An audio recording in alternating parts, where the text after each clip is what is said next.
Regarde cette visage, Patricia. Regarde-là, bien, OK? Tu vois? Je vois où tu veux en venir. C'est-tu un visage qui a besoin de vacances? Oui! Oui! Sincèrement, la vie va très vite. Mais on va s'aider un petit peu en rencontrant Marie-Pierre Otis, Oh. globe-trotter. Globe-trotter, c'est vrai. Oui, une spécialiste des voyages Oui. qui fait des capsules web aussi pour nous informer puis pour nous donner envie de voyager. Puis comme elle est spécialiste, justement, on va essayer de trouver avec elle des petits trucs pour bien planifier nos voyages, soit en commençant par savoir où on va, Oui. combien d'argent on veut mettre, s'il y a des sites Internet qui peuvent nous aider aussi à faire nos choix. Et pour ça, on va aller à un endroit magnifique qui permet d'avoir une vue de Montréal qui est splendide. C'est la plage du Quai de l'Horloge à Montréal. Moi, j'y suis jamais allée, Moi non plus. mais j'ai très hâte de visiter cette Ouais, c'est fun, place-là. c'est comme une mini-vacances à Montréal. N'est-ce pas merveilleux, Marie-Pierre? C'est Au super. cœur de Montréal, on pourrait faire un château de sable. C'est fantastique. Quand on veut partir en voyage, par où on commence? La première chose, c'est de planifier, donc savoir ses dates d'avance pour pouvoir booker les auberges parce qu'il y a des endroits, surtout au Québec, où pendant les festivals, ça se peut que ce soit plein. Donc, il faut savoir vraiment nos dates d'avance. Ça, c'est la première chose. Tu sais, si on ne sait pas où, quand, comment on peut s'aider ou se faire aider? Mais je te dirais qu'il faut vraiment y aller avec nos besoins. Est-ce qu'on a envie de se détendre ou on a envie de y aller avec la famille, puis bouger, faire du sport, faire des activités? Ou partir seul avec un sac à Ou dos? partir seul, backpack? Est-ce qu'on a envie de découvrir une nouvelle culture ou on a envie d'avoir vraiment des vacances puis se reposer? Si on ne sait pas où on s'en va, comment on peut se faire aider?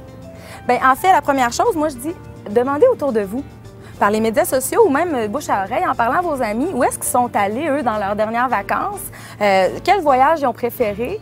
Donc, demandez des conseils autour de soi, puis aussi sur les forums, les blogs, sur le web. Moi, je dis toujours, en préparant un voyage, ça prend beaucoup de temps sur l'Internet. On va aller sur un ordinateur pendant des heures pour booker les avions, l'hébergement et tout ça. Mais ensuite, on lâche l'ordinateur. Une fois qu'on est parti en vacances, là, on le laisse de côté. Au niveau du budget, comment ça fonctionne avant de partir, là? Bien, en fait, il faut savoir, on a un budget moyen, combien on se donne en partant. Ça va vraiment déterminer où on va aller dormir, par exemple, parce que le camping, c'est une façon très économique, par exemple, de voyager. Sinon, si on a un budget limité, disons, on peut aller dans des hôtels 5 étoiles, on ne se posera pas la question. Mais sinon, ça va aussi déterminer combien de temps d'avance il faut planifier. Exemple, l'été, au Québec, pour louer un chalet, on suggère, en fait, de le faire avant Noël, pour l'été. Donc, ça fait un 5 à 6 mois d'avance là, de préparatifs pour savoir exactement, pour magasiner, dans le fond, pour avoir l'embarras du choix, avoir les meilleurs prix. Si on veut se permettre d'aller dans les restaurants, par exemple, il va falloir économiser ailleurs. Et puis, d'aller dans les restaurants, c'est pas un choix très économique. En général, je recommande, par exemple, dans les voyages culturels, de s'en aller faire l'épicerie et puis de se faire des lunchs, de se faire des petits pique-niques en voyage. Est-ce que tu as des sites à nous conseiller où on peut aller naviguer? Oui, bien en fait, pour ce qui est tout inclus, par exemple, t'as Canadian Travel ou Expedia.ca qui vont t'offrir des bons dernières minutes. OK. Sinon, pour les vols, seulement si tu veux prendre un vol puis tout faire le reste toi-même, tu peux aller sur ulair.com qui est un site qui nous donne des départs de Montréal vraiment pas chers. Ensuite de ça, pour ce qui est du voyage au Québec, il y a CA Québec qui a un vraiment bon site web où on peut planifier toute la route d'avance. Il y en a un autre vraiment le fun, à moins d'un plein d'essence. Il y a moyen de faire des vacances pas loin de chez toi. Donc, à moins d'un plein d'essence, c'est sur TripAdvisor, tu peux aller chercher des C'est idées. rigolo, ça. Oui, ça, c'est Donc le là, fun. on a vraiment tout budget confondu. C'est pour n'importe qui, monsieur, madame, tout le monde. On n'est vraiment pas obligé de rester à Montréal l'été. Mais tu sais qu'il y en a qui sont stressés de partir en vacances. Qui ça? Qui ça y a qui est du monde. stressé? Il y a du monde que ça les énerve bien trop. Ben oui, mais là, j'imagine que planifier, c'est stressant, parce que surtout si tu as toute une famille. Bien, si t'es d'avance, c'est pas supposé d'être stressant. Si c'est OK. plusieurs mois d'avance, ben Oui. tu sais, t'as le temps en masse, fait que c'est pas trop Surtout de stressant. trouver des bons prix. Oui.